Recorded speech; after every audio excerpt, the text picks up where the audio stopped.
Welcome. What we're going to be looking at in this video is we're going to be looking at creating flow and storytelling. And when you're writing your own stories, how you are able to basically write a story where your reader just follows on from your points from beginning to end without being interrupted and having to stop to clarify things over and over again. Essentially, if I was to tell you what flow is pretty much a style of writing which allows it to be easy to read, that allows it to make sense, and it has a natural story arc. And basically what I mean by that is that it has a logical way of going.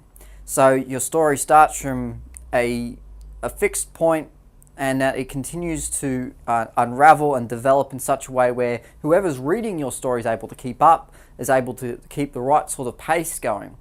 And to do so in a way that basically has a nice even pace, that doesn't go too quickly or too slowly, that doesn't drag on and bore people, nor does it go so quickly that it's over before you know it. It's about creating the right sort of flow and storyline for your story, which will help it to not only stand out and make it sound a lot better, but also it would make it much more readable. And that's certainly something that you want to have when you're submitting a story to be marked, particularly that it is readable. So that's what we're going to be focusing on this. And a lot of writers talk about this idea of flow because of the fact that it helps people to be able to follow and to be lost within your story. Now you might be going, well, why is this important for me as an English student? Well, the thing you have to remember is that someone does read your story. Your marker, whoever is marking your work, will read your story. And so what you want to do, or what you want them to do, is to keep pace with it. As in, you want them to be able to read it, to not get lost, not go, what? Make them basically fall into what it is you're writing, to get your story across, to be able to follow it and do all those things. So that's why you want to be doing something like creating flow. Alright, so you're making it simpler to read to start with. The other thing you're doing is making it logical and seamless. Now I made that point of logical before, which means that you don't just suddenly jump from one thing to the next and we go, why are you there? Or you spend forever talking about something that doesn't need to go in there.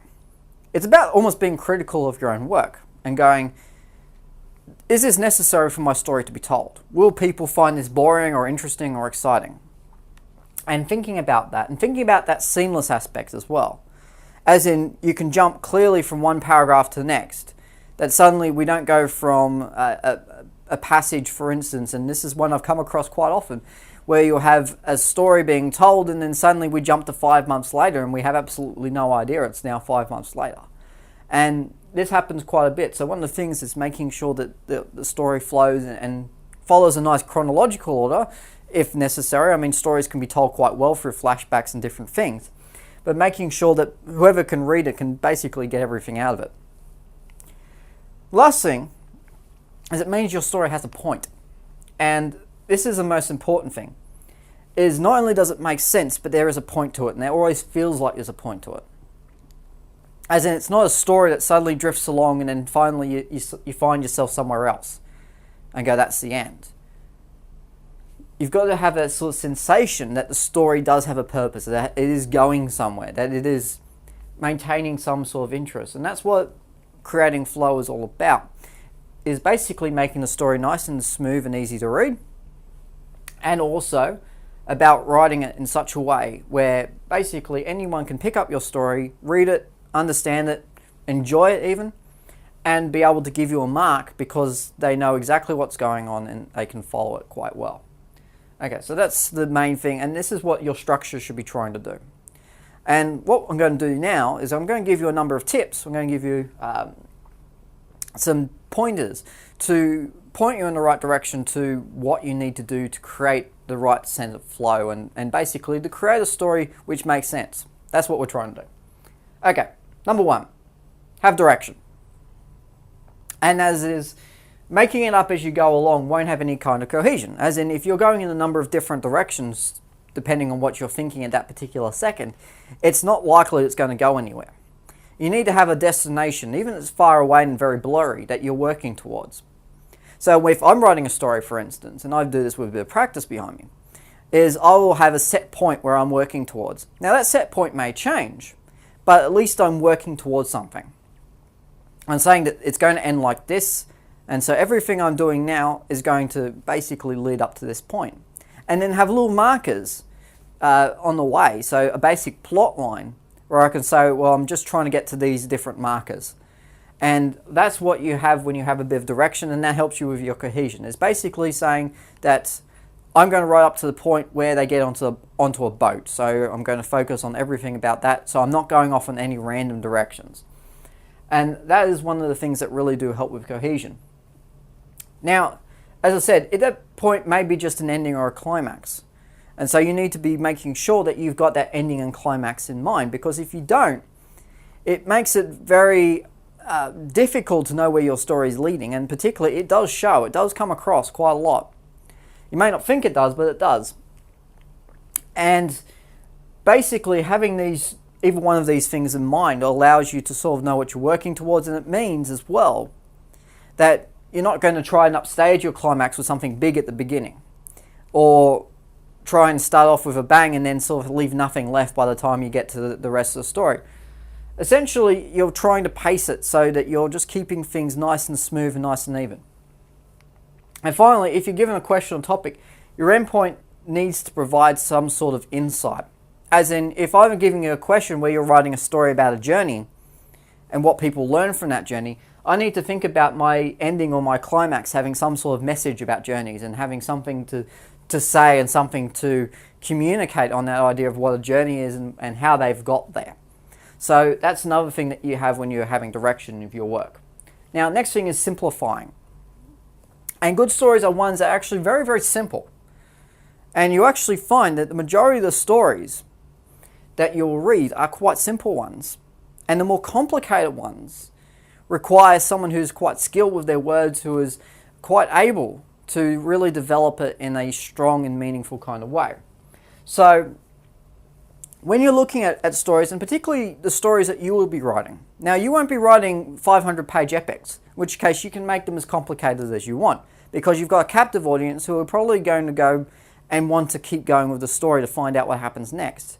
Unfortunately, you don't have that luxury. You've only got a couple of pages, and so what you're writing has to be simple. It can't be anything else. And it must be a very simple idea. You need to write, basically with the length of the story, you don't have time or space to come up with these multiple plot lines. And this is what I mean by that.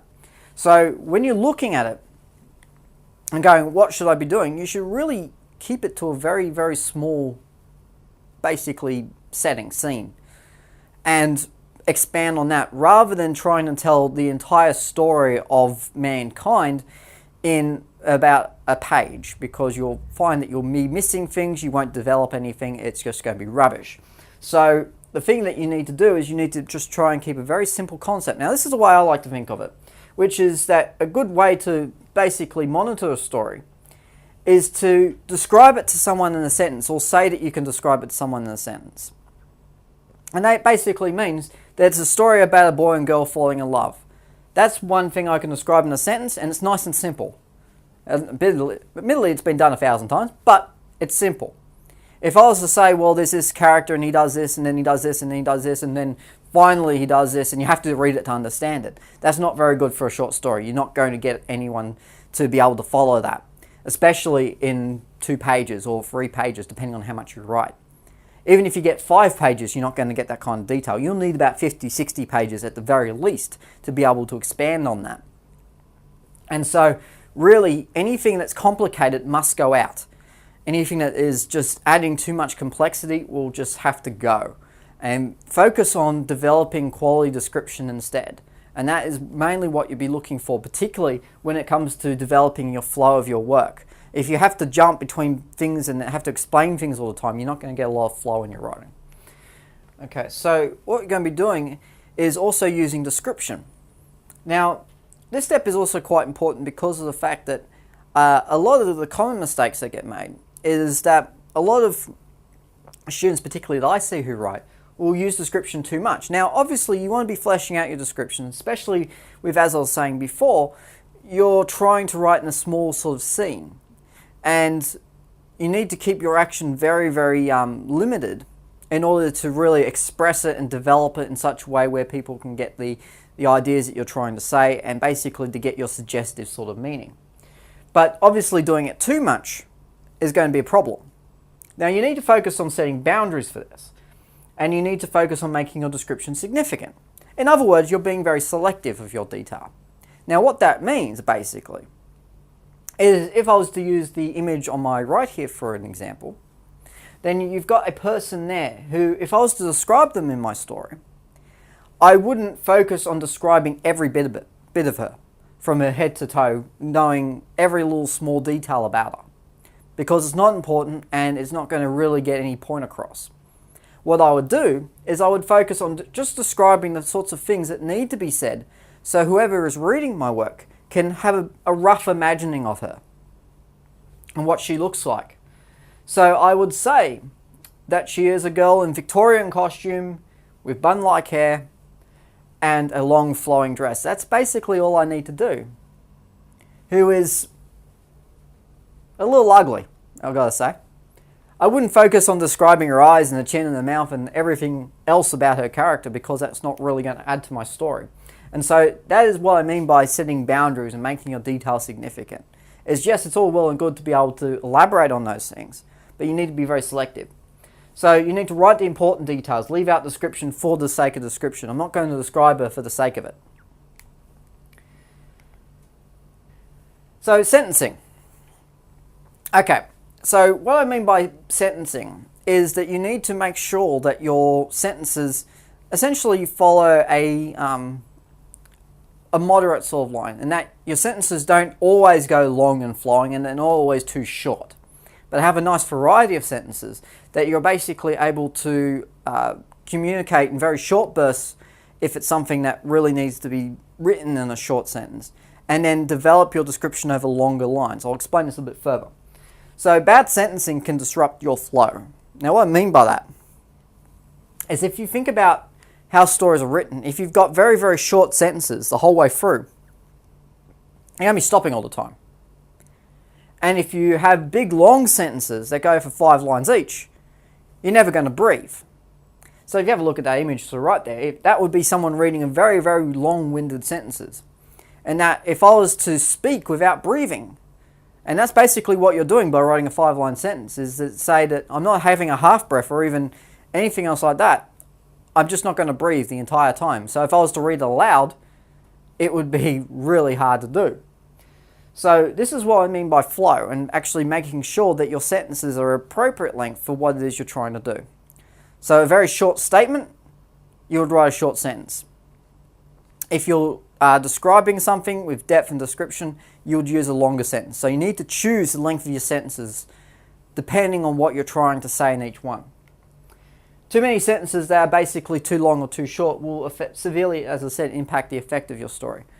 So it's just not going to get your point across as well. It may still get your point across, but not as well. And as I mentioned before, you get this through editing and reading it aloud. That is, if you have to stop all the time, maybe join some sentences together. If you find yourself being out of breath, then you need to add some more full stops and basically break up your sentences a little bit more. So that is a great thing to do when you're practicing. And once you've got that sort of style in your head where you can basically read it aloud almost in your head, and you can work out where your full stops need to go, it becomes much easier. And it certainly becomes much easier for someone who's reading it. Because I know if I'm reading someone's work and I have to stop all the time, or I have to try and keep up with a very, very long sentence, it annoys me quite a lot. And particularly when I'm trying to market and trying to work out what you're trying to say, I get lost, or I just simply get frustrated having to stop all the time. So it's just one of those things that's really important to get right. Now, next thing I'm looking at is sequencing. Now, as I sort of mentioned very briefly before, is that your paragraph should jump from one to the next.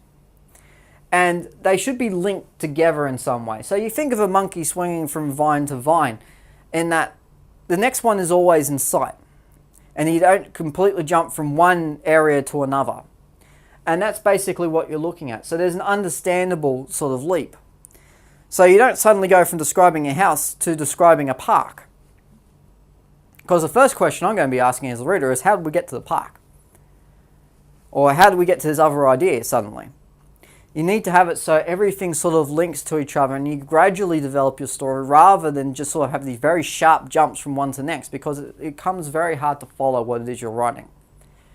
You need to avoid paragraphs, as I mentioned, unrelated to the previous one and try to link them in some way. And if you need to jump across, then leave a much larger gap to know that there is a bit of a break. And that basically you have a chapter break where you would have the next detail that's important in the story. But then don't keep having these chapter breaks. Don't have chapter break and chapter break and chapter break and chapter break, because it becomes very hard to follow your story. If you're writing a short story, you really shouldn't be having too many at all. Maximum of 2. And the reason for that is, as I said, you want people to get engaged and be lost in your story. If they're having to jump to new events all the time, again, you're trying to get them to keep up, and that's very hard to do. So that's really important right there. All right, now step 6 is one I come across, particularly among, unfortunately, my male students. My male viewers out there would probably be wanting to write the next big epic story. And this happens with everyone. I mean, we all like to see big flashy movies, and we like to read these things that have a very large scale to them. But the problem with that is, if you're to do it in a 5-page story, you're going to be jumping all the time. And you're never going to really describe anything in any real detail. So basically, that's what I mean by them jumping too quickly in this sense. And that if you've got this big, gigantic story and you're trying to tell it in 5 pages, you're not going to do it. It's just impossible. And by impossible, I don't mean that it's a nice challenge. I mean it's impossible because you're not going to give it justice it deserves. And by doing that, you're going to leave a lot of details out. You're not going to show that you can develop your writing very well, and you're certainly not going to get into anything meaningful or higher order or anything else like that. You're going to be basically trying to write very, very short lines which don't really give the detail you need. So for that reason, you need to develop a smaller story and a much smaller world far more expansively than try and limit the size of a big one. Now, as I said, as much as it may be appealing that you're writing about something that you may have seen something similar in a movie or a book, you just don't have the time to develop it. And this is what I mean by doing the story justice. Is if I was trying to tell you the entire story of Star Wars in 5 pages, very difficult to do. I could do it, but it would just sound like a summary and not a story. And this is the thing, it wouldn't allow anyone to get lost in it. If Star Wars was a 5-minute film, no one would watch it, because of the fact that it doesn't really allow people to sort of get lost in it. So that is what I mean by basically developing your story, is having something small that you can develop over a longer period rather than trying to cram everything into a small space. And particularly when you've got time constraints and anything else like that, you need to make sure that you develop a story properly. Okay, so what should my mindset be now? Now that I've told you all these tips and all these things that you should be thinking about, what should you be doing? Well, first of all, you should have a very basic framework in mind. And what I mean by that is a couple of things.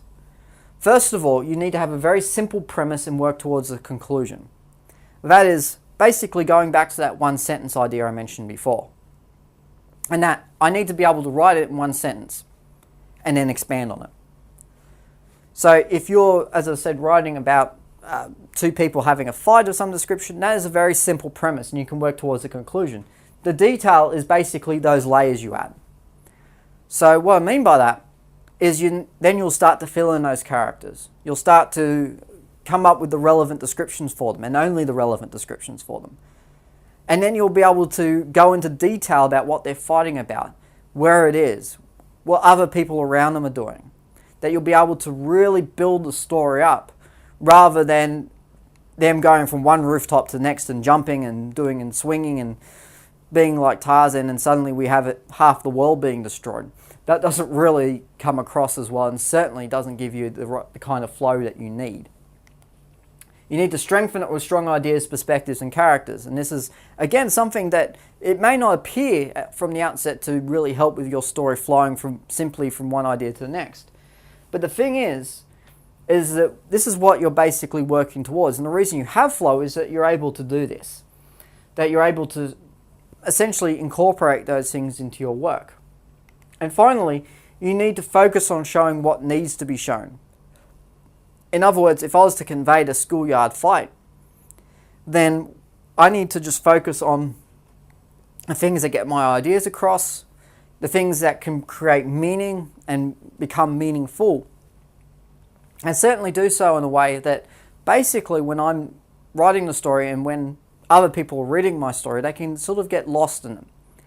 And the flow is just basically going to go seamlessly from one idea to the next, and it's essentially, it's almost going to be running in slow motion. That's another way to think about it, is you write your stories in a sort of a slow motion first, that you allow them to really develop and people can really look around and see different details.